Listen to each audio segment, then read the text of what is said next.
Any health-related information on the following show provides general information only. Content presented on any show by any host or guest should not be substituted for a doctor's advice. Always consult your physician before beginning any new diet, exercise, or treatment program.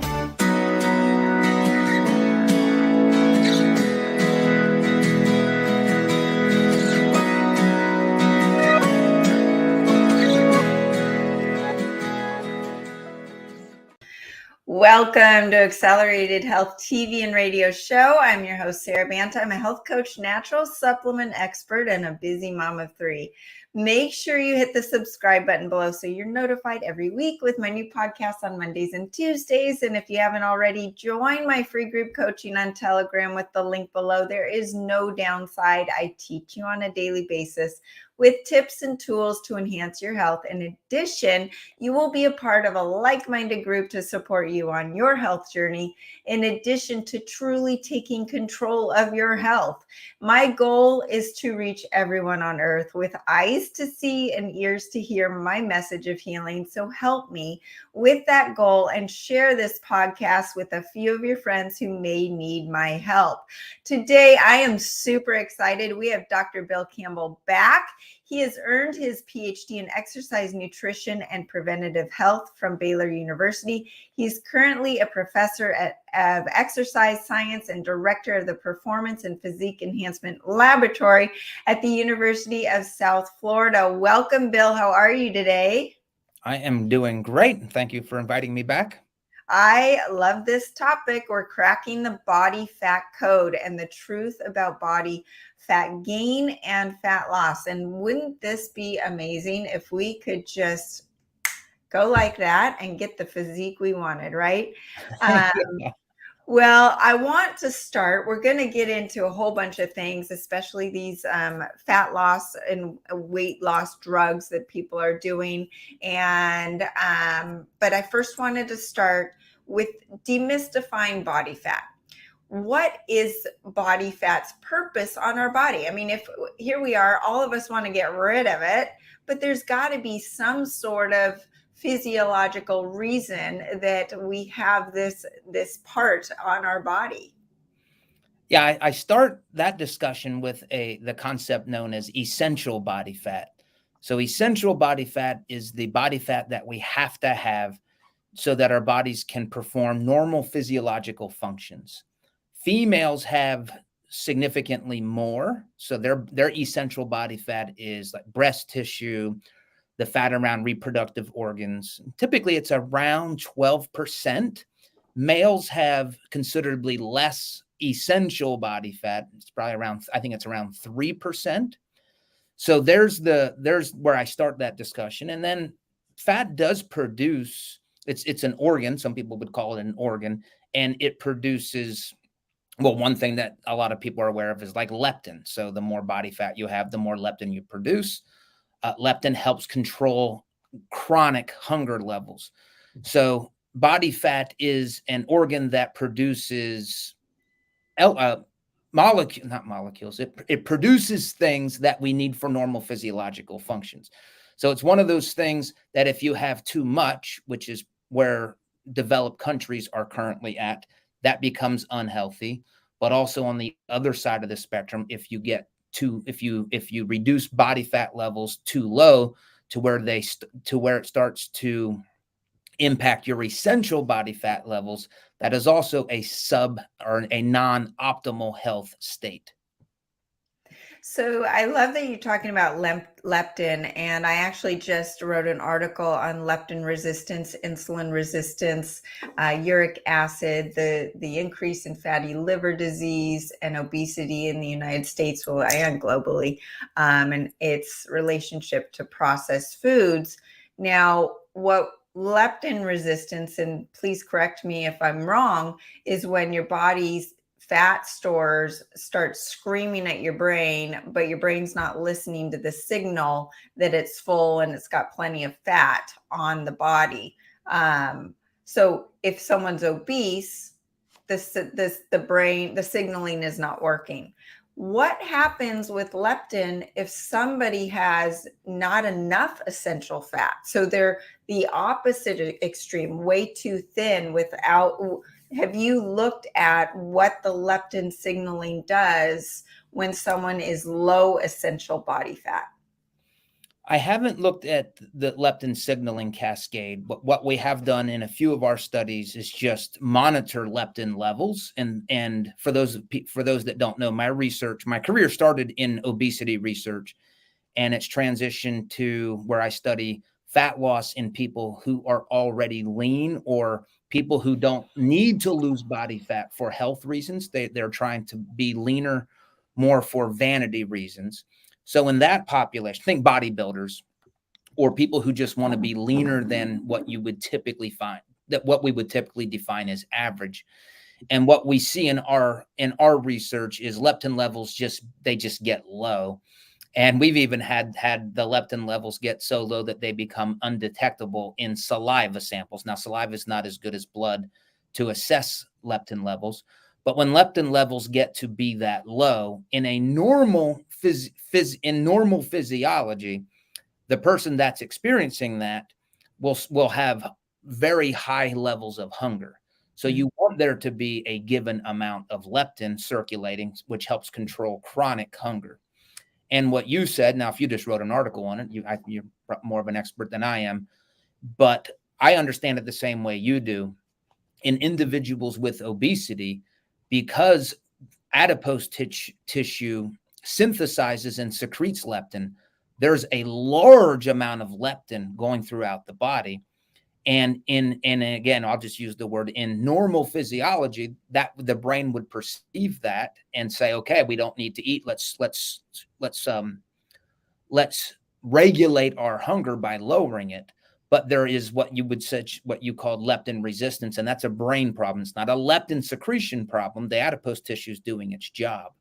And what really, I studied this in grad school.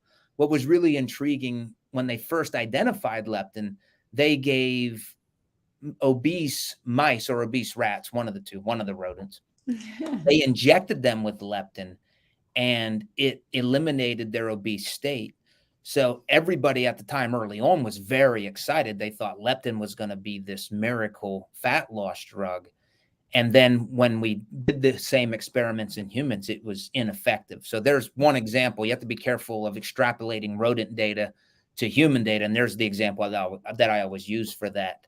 So yeah, just to summarize, my thinking is the same as yours. The brain is not, it's become desensitized. So there's some problem at the brain receptor level, the leptin receptor, that's not receiving the leptin message, the leptin signal, even though there's plenty of leptin circulating. That's my understanding. And I remember there was a supplement on the market that was targeting leptin to see if it would help people lose weight. And they took it off. And I remember contacting the company after they took it off the market, and they said it's not working. So it's exactly what you're saying. So here we are talking about essential fat, which we need. But why does the body store the extra storage fat? And why do we gain fat so easily? And why is it so hard to lose? Well, that to me, I always conceptualize that as an energy imbalance. So when you increase your energy, and we do that through excess food, the body has to do something with it. It would be nice if it stored that excess energy as skeletal muscle, at least in places where we'd want it to be stored. But the body doesn't do that, at least not very efficiently, and typically not without an exercise stimulus. So adipose tissue is how the body just stores excess energy. Now, it is interesting. Some people are able to eat more food, excess food, and not readily stored as body fat as others. And the reason that is likely because they just are able to lose more of that energy as heat. They have a greater thermic effect from feeding than others. And others are just that they have a what we would say a greater genetic disposition to accumulating body fat when they overeat. So that's also an important component here. Some people will say that people's genes will make them overweight, or that they have the obese gene. My interpretation of this literature is Some people are more genetically predisposed to gain weight when they overeat, but if they don't overeat, they will not gain excess body weight. Right. So it's just how the body prefers to utilize excess energy. And again, there's a big variability from person to person on 100 units of extra energy being stored as 100 units of extra fat in some people, or 27 units of body fat in somebody else. There's the genetic variation.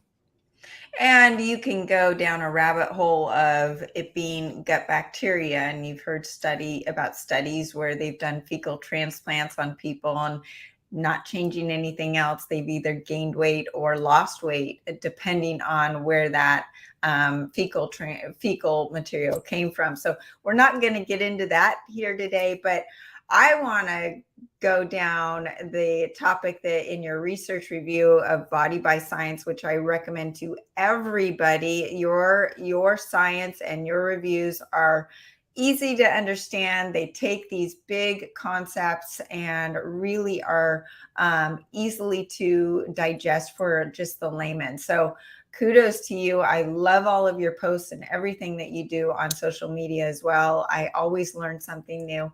And your last one, you discussed Ozempic, a semaglutide for weight loss. And I have written some articles about it. I've got people coming to me, Sara, should I just do it? I just am so frustrated with my weight. And I live in Newport Beach, California, which rivals Beverly Hills and the Hollywood scene. So you've got people that are all into vanity. They do the Botox, they do everything like that. And so, of course, they're going to lose the weight. And then they do so, but they're still drinking their wine. They're not changing their diet. They're not changing their lifestyle habits. And now what I'm finding and what I'm hearing amongst the women of the town that are not diabetic is that it's getting more expensive to get the drug, and it's not even available for some people now because it's in a shortage of the supply. So there's a lot of discussion around Ozempic. So what I want to know from you is, how does it work? If you want to explain it one more time, because it is a bit confusing in the way it plays on insulin and glucagon. And is it worth it if you're not diabetic? Yeah, and let me just say, I'm trying to get as much, and I want to say I'm not an expert in these anti-obesity drugs. I'm learning, and what I'm doing in my research review is just sharing my learning process with others. My area of expertise is dieting and exercise for fat loss. Obviously I'm not a medical physician, but there was too much chatter, too much activity around these I call them newer drugs, even though they've been around for well over a decade, but it seems like they have burst onto the scene in the last year. And as a fat loss researcher, I'm like, I can't put my head in the sand anymore. And I'm also concerned about fitness professionals, because those are the people that I love. And I know some of them are feeling threatened by this, because if there's a market for weight loss and fat loss, which there is, and now a drug is handling that for a large majority of these people, what does that do to the fitness professionals? I'm sure they have a little bit of justified anxiety and fear over how they are going to serve their clientele. And something else I've seen, and I want fitness professionals to be aware of this. The drug companies are not being shy about trying to discourage anybody from even trying exercise and dietary. Their message is clear.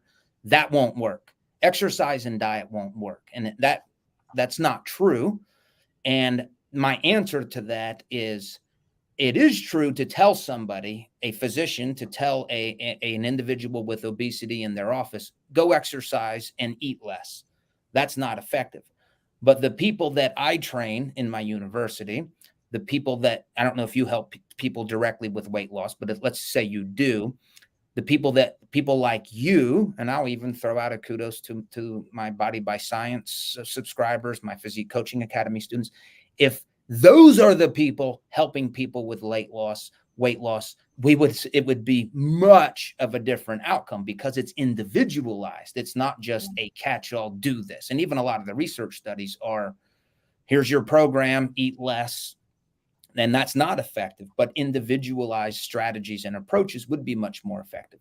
So I say all this to say the drug is here. The pharmaceutical companies are working against fitness professionals by declaring, and again, I see this. I have people reaching out to me a lot about this, and their doctors are pushing this.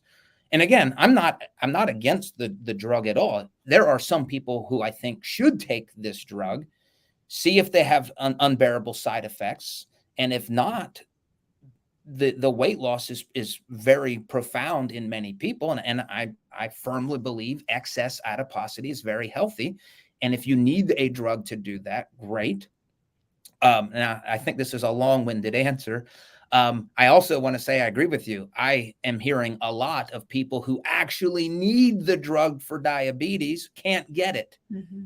And I'm getting reports, just had another conversation yesterday, a female 27.1 BMI, which I guess theoretically makes them eligible, at least on the study that I reviewed, that was included people with a BMI of 27 or greater, but very healthy, no health problems. I would call that a vanity use of the drug. She's getting it. And I know somebody else who has type 2 diabetes and they cannot get it. Mm-hmm. And that's, I would just think with all of the regulations that our medical system has, where's the regulation to make sure that people who need the drug for their disease are getting it and not people who are wanting it to lose some vanity weight? Right. I agree. So what is you want to explain how it works and what is it working on the brain? Is it working on the gut? Yeah. And I don't think that's clear yet. We know it works in both places. So let me explain. So our bodies produce a hormone called GLP-1, glucagon-like peptide 1. What we know what that does, and this is produced by the gut, the GI system. We know that at that level, at the GI tissues, what it will do is it will increase insulin. And what does insulin do? Well, one of insulin's, and I would say insulin's primary function is to lower blood glucose. So that's one thing that it does. So it will lower blood glucose because it acts on the pancreas to secrete insulin. The next thing that glucagon-like peptide 1 will do is it will increase glucagon. I'm sorry, it will decrease. So increases insulin, decreases glucagon. Glucagon will go to the liver and break down carbs, and that would typically increase blood glucose. So this GLP-1, when it lowers glucagon, that will also lower blood glucose levels. So it's lowering blood glucose levels through the regulation of two different hormones, lowering glucagon, increasing insulin. The other thing that it does is it slows the transit time of food in the stomach to circulation. So if you have a meal, it will slow down the gastric motility, which is basically the time that blood glucose would normally go through, or the carbs would normally go through and increase in the blood. This slows it down, meaning that we have a lower blood glucose response in our systemic circulation. So you can see a common theme here. GLP-1, which our bodies make naturally, does a lot of things to suppress glucose in the body. Increase insulin, decrease glucagon, and increase the transit time for food to be digested and then released into circulation. That's what we know GLP-1 does. The other thing that seems to be a little bit newer, and based on the latest research, and I mentioned a little bit of this on one of the more recent studies from the University of Florida, they are suggesting that GLP-1, well, we do know it acts on the brain, but the weight loss effects of GLP-1 are potentially pretty minor in the GI system and much more profound in the brain, where they're basically telling the brain lower hunger, suppression of hunger. Now, there's a lot of, and I would say this is where there's a lot of pioneering research being done. How exactly is this being done? I'm still learning about this, but it does seem like most of the weight loss effects of GLP-1, which our bodies naturally produce, are being acted upon at the brain, and they're doing this by, I'll use an aggressive term, by basically killing appetite. It is suppressing appetite to very low levels. Some of the reports I'm getting is people have to set an alarm to remember to eat. Now, the drug, why would people take the drug, which is marketed as Ozempic and Wegovy? Those are the two most common, or the two most common semaglutide. Semaglutide is the drug, and its brand name is Ozempic and Wegovy. Why would people take those injections, and why can't our body just use GLP-1? And the answer is because the body's natural production of GLP-1 doesn't last long. It gets degraded within a few seconds or a few minutes. And the drug, which is chemically similar, so semaglutide is very chemically similar to GLP-1, it doesn't get, it gets degraded, but it's like a week. It is active in the blood for up to about 7 days. So that's why we have weekly injections, because you're getting all of these effects of what GLP-1 could do if it were not degraded in the body. So there's a quick review of semaglutide and how we think it's working. So a couple things that I've seen from personal friends who have taken it.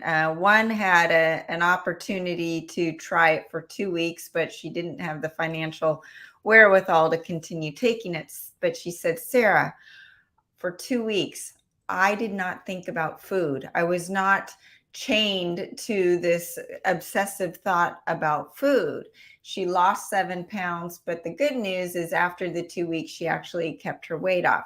That is short term, and I understand using it as a tool if someone really has this relationship with sugar and food. Now, are there alternative supplements? Yes, I believe so. And I've put together my alternative protocol for Ozempic, and you can find that on my website, sarabantahealth.com.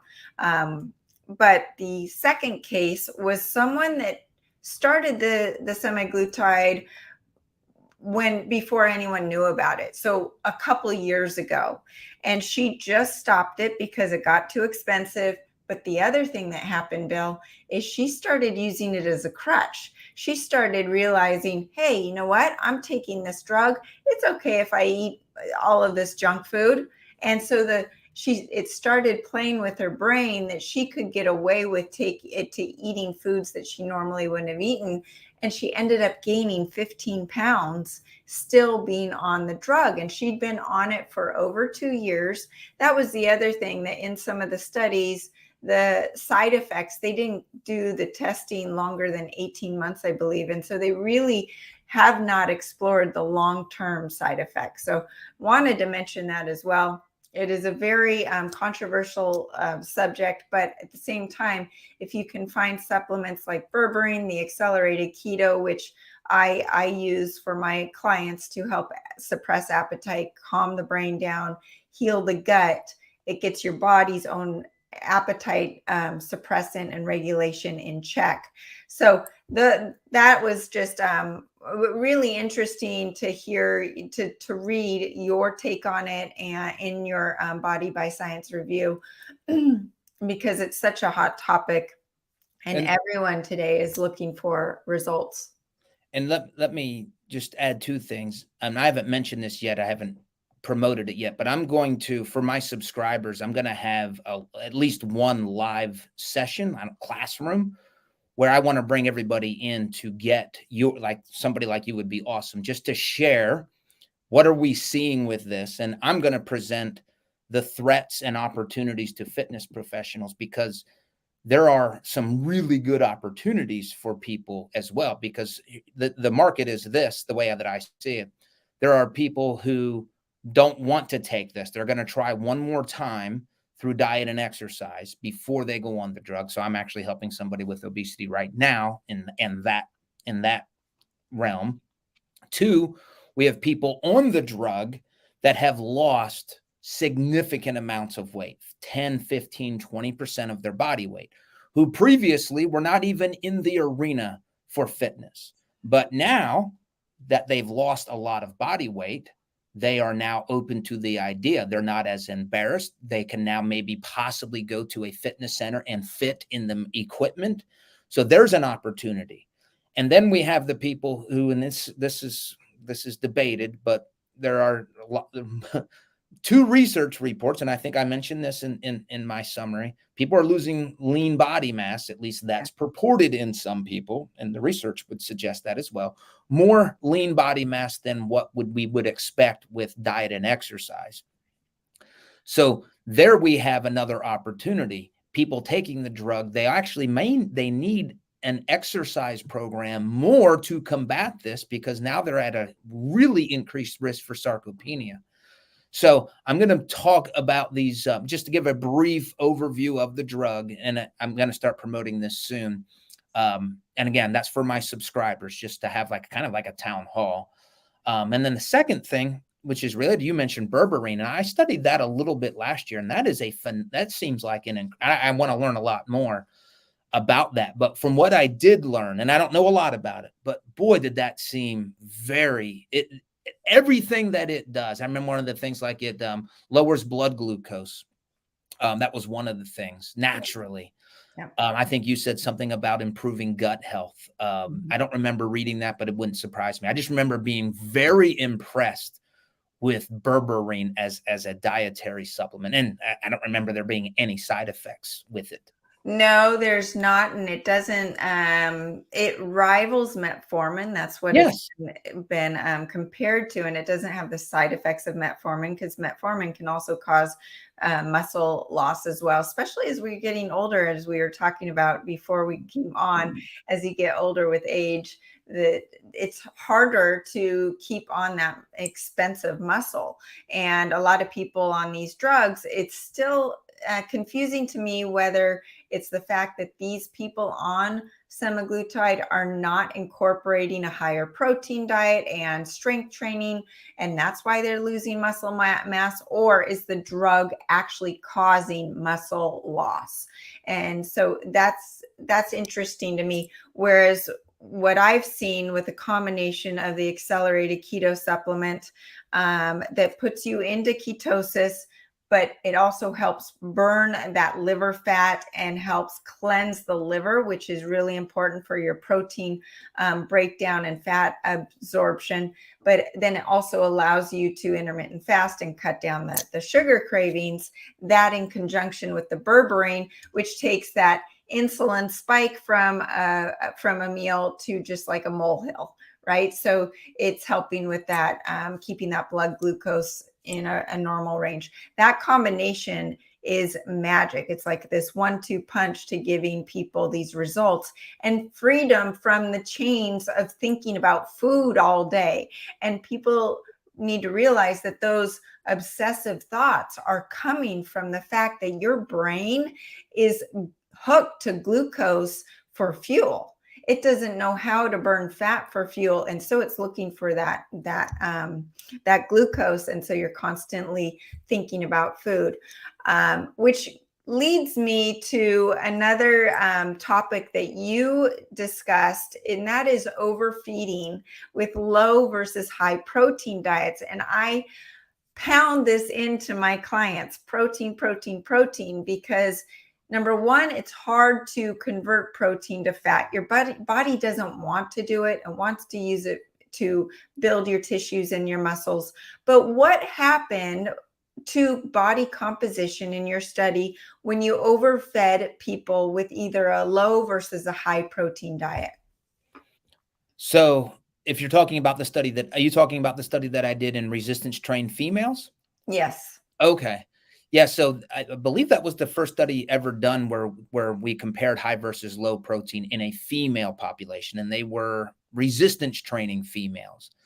So what we did was we had randomly assigned them, and they were all resistance training. We randomly assigned them to a high protein intake group, and they had to ingest at least, I think it was 2.4 grams of protein per kilogram of body weight, which is like 1.1 grams per pound. So a really high amount of protein. The other group, we said, you have to eat no more than 1.2 grams of protein per kilogram of body weight. And that was around 0.5 grams per kg. So we had this big difference. We had somebody who couldn't go lower than 2.4 and somebody couldn't go higher than 1.2. So a big gap between the protein intakes. And what I thought would happen was, because we increased protein, I thought that the high protein group would naturally reduce their carbs and fat to kind of offset those extra calories, but they didn't. They added protein, which they actually had added almost 300 extra calories per day on average. And the low protein group, same thing. We thought, oh, they'll naturally increase their carbs and fat. They didn't. They lowered their protein, and they actually were in a slight caloric deficit.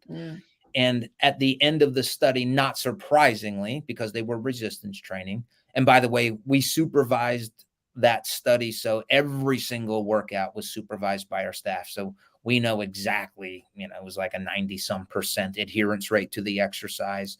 They all had an individual coach, nutrition coach, to help them, making sure that they were filling in all of their nutrition variables. So it was a very, as controlled of a study as you can do in a free living population. And not surprisingly, the high protein group gained significantly more fat-free mass than the low protein group. That's not shocking because they were resistance training, and protein allows you to adapt optimally to that exercise stimulus. What was surprising was the high protein group, despite increasing their calories by nearly 300 calories per day, they lost a significant amount of body fat. And the low protein group, they maintained their lean body mass, but didn't gain as much. And I don't remember their body fat. I don't think also didn't significantly lower, even though they were in a slight caloric deficit. That was our study. Yes, it was like, wow, I didn't expect that. But it's not the only study to show that. There have been a handful of studies when you increase protein, and here's the key, in people who are resistance training, one of two things happen. They either lose body fat or they do not gain body fat. And when I say they increase protein, that implies they're actually increasing their total calories. So again, several studies have reported this. And I just did an Instagram post today on a different not my study, but it was very intriguing, an overfeeding study. And just again, the summary was, if you're going to overeat on protein, there really is no harm on this. And again, this always implies a healthy individual without kidney disease or metabolic issues. And it's funny you say that about the kidneys, because I, for years, have been told, be careful with eating too much protein at one time. It's hard on your kidneys. But if I'm correct, and I saw a study that said that this was debunked and this is not true, my thought on that theory, and I'd love your intake, is that if you're eating a steak that has more than 30 grams of protein, because they say too much protein at one time is 30 grams or more, which most people are going to eat more than 30 grams of steak if they're sitting down to a steak dinner, that is digested very slowly, versus if you suck down quickly a whey protein shake full of 60 grams of protein.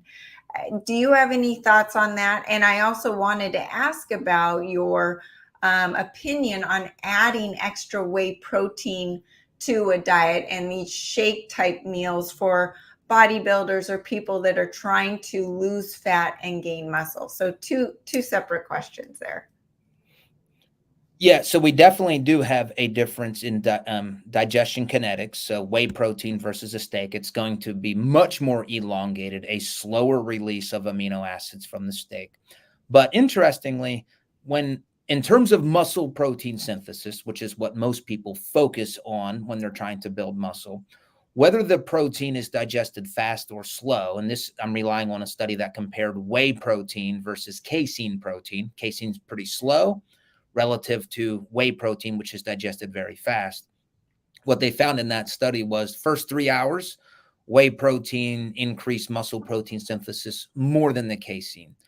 The next 3 hours, so like from hour 3 to hour 6, muscle protein synthesis was higher in the casein because it was in the stomach longer and it was released into systemic circulation slower. So naturally, muscle protein synthesis was higher there. But when you compared the total 6-hour area under the curve for muscle protein synthesis, it was the same. Mm-hmm. So that study, as well as a few others that I rely on, I don't really care too much about if it's a fast or slow digesting protein, because at the end of the day, it matters how much total protein did you get. So that also, in my thinking, it really doesn't have, I don't put much of an emphasis on nighttime protein feeding for that reason. Some people do, and there's no harm. I just don't, I think there's limited benefit, or there's not a benefit, no harm. But I can't look at that research and say, yes, you should do this. If you want to do it, great. What was the second question? As far as the effect on the kidneys, or if you're getting that huge bolus of whey protein quickly that's being digested quickly versus in a steak over a longer period of time. Yeah. So relative to kidney health, I'm not aware of any research studies that would suggest that higher protein intakes are unhealthy. And so much so that well, and two reasons. One, I say this in my sports nutrition class first day to any student who can show me one study. And when I mean by study, an intervention study, I don't mean correlation studies, because you can make the same. Those you can make up essentially. You can say, well, look, this population did this and there was this outcome. So an intervention study where you have one group having high protein, another group with low protein. Give me a study, show me a study where that's been shown to be harmful, and you are done for the semester if you want. You get an A and you're done. And the reason I do that is because I tend to promote a higher protein diet. And the last thing that I want to do is be wrong. I do not want to be advocating for that if there's any hint, if I have any doubt that it could be unhealthy to someone. Now, I always make the caveat, my research is in healthy people, generally younger, but sometimes older as well. So my world is really fit people. In terms of sedentary people, if they were to increase protein, I still think there's a benefit, particularly if they're exchanging more protein for less carbs. Mm-hmm. That there's multiple studies suggesting there's a body composition benefit there. But I do want to say, in a healthy population, that's where I live, and I have no I'm not aware of any research to suggest there is a kidney harm. And again, that was in the textbooks for years. I don't think I haven't seen it as much now, but never with any scientific validity. It was just stated, but there was never a validation of those statements with evidence. That's exactly my experience, as I haven't seen anything to back that up lately. And what I have seen or read recently is that when you take someone that's sedentary and they're insulin resistant, if you prioritize protein, get rid of the processed foods, and their insulin resistance starts to reverse, they're going to naturally get off the couch because they now have the energy to go do something and start working out. So all of these things are connected.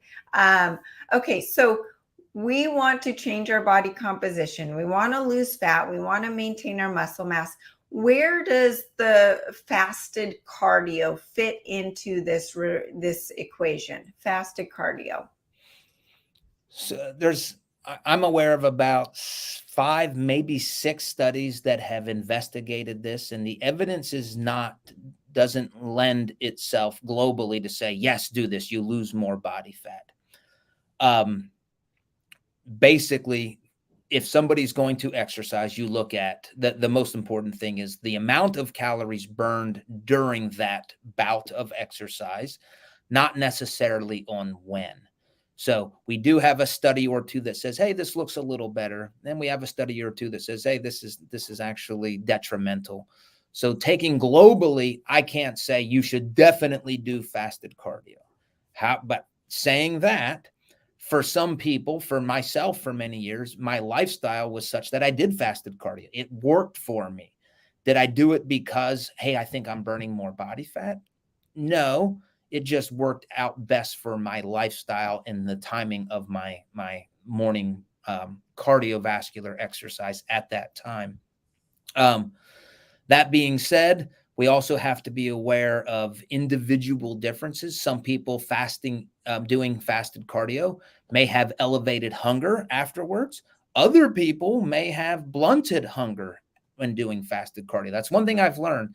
There's a lot of individual variation with how exercise tends to impact hunger levels. Now, a lot of that is short-lived, meaning that just because you feel hungry today after fasted cardio, doesn't mean that that's how it will be after 2 or 3 weeks of adapting to that. So yeah, in summary, fasted cardio, the evidence is not overwhelming. And you can make an argument for either, but I don't discourage people from doing it if it fits into their lifestyle. Well, let's take cardio in general versus resistant training or a combination. What would your protocol be for someone who comes to you and says, I want to lose body fat and maintain muscle? So I would ask that person, are they comfortable? Do they hate doing cardio? If they hate doing cardio, I'm not going to force them to do cardio. But if they are open to the idea, they are going to experience greater fat loss by implementing cardio.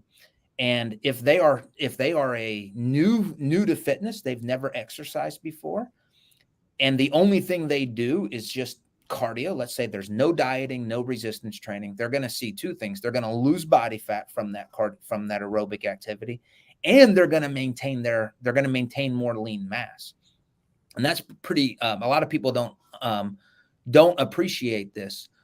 Aerobic exercise, now it's not as good as resistance training, but aerobic exercise will preserve lean mass better than dieting. So if you're going to, let's say you're going to induce an energy deficit of 500 calories, you can do that through dieting, or you can do that through increased cardio.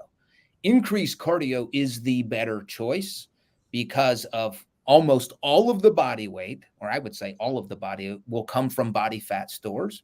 Whereas if you do the same caloric deficit from diet, you're going to lose some lean tissue. Plus, the cardio, the aerobic exercise, gives us all of those other health benefits: improving insulin sensitivity, improving mood, increasing bone mineral density, or at least suppressing its loss, helping with depression, helping with digestion, helping with long-term hunger. The list goes on and on and on with aerobic exercise. Now, I'm somebody who doesn't love aerobic exercise. I do more of it now than I used to, but aerobic exercise it's great for fat loss. It's underappreciated for fat loss. And in sedentary people, it will preserve lean tissue. And something else that I love learning this, because I didn't know this until about 2 years ago. If you have somebody who's sedentary, doing no activity, they have dysregulated appetite. That means they're hungry after they've eaten, hungry when they wake up. And if you can get that person to engage in some type of aerobic activity, what happens is they now will start to have a regulated appetite. So they'll stop eating when they're full, and they won't be hungry in between meals. Again, that research. So the best thing you can do for somebody's hunger is aerobic exercise. Same data is not there with resistance exercise. Yeah, and I do a combination of both. I've got 2 dogs that force me to take them on runs in the morning, and if I don't, they'll get after me. But I love lifting weights because, especially as a woman, as you're getting older, just feeling strong, and the muscles are so important for longevity. But I do love the fact that light exercises, you've talked about this, that you burn mostly fat, and higher intense exercises, you're primarily burning carbohydrates during that exercise, but then the after effects of increased muscle mass is going to allow you to burn fat and more calories at a higher rate. Am I correct on that? Yes. Okay. So real quick, because we're almost out of time, I just want to mention a couple of the supplements that will enhance your fat loss along with these protocols. And I mentioned the accelerated keto that maintains your muscle mass and gets your body burning the body fat right away. It increases ATP production by 10 times.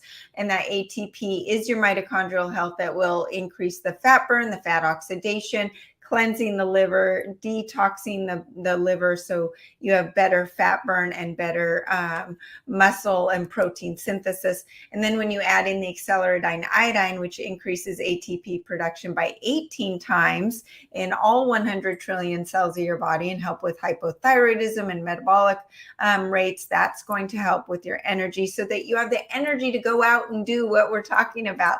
And then, of course, accelerated salt, which is giving you all the 62 minerals that you need. And Bill, this is something that we should talk about next time, is when you are hydrated with electrolytes, you actually have more energy to have better output in the gym or in your cardio routines. But before we go, Bill, you've got a couple things. The Body by Science, which is fantastic for everyone to want to subscribe to and read, but you also have something really exciting coming up with Layne Norton. You want to tell everyone about that?